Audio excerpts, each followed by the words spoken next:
મનખા જેવું તોણું રત્ન ચિંતામણી અવતાર જેને પારસમણીની ખોણ કીધી છે, આવો અવસર અમૂલ મળ્યો છે અને એ આપણને પરમાત્માના દર્શન કરવા માટે મળ્યો છે.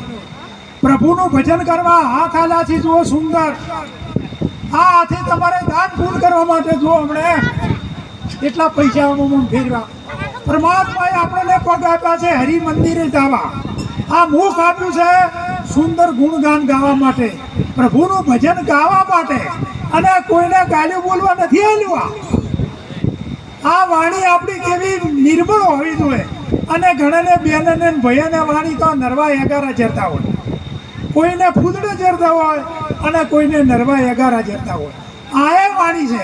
એટલે વાણી રે વાણી મારા સદગુરુની વાણી. આ સંતો કહે છે તો વાણી પણ આપણે એવી બોલીએ કે પાડોશીને ગમવી જોઈએ.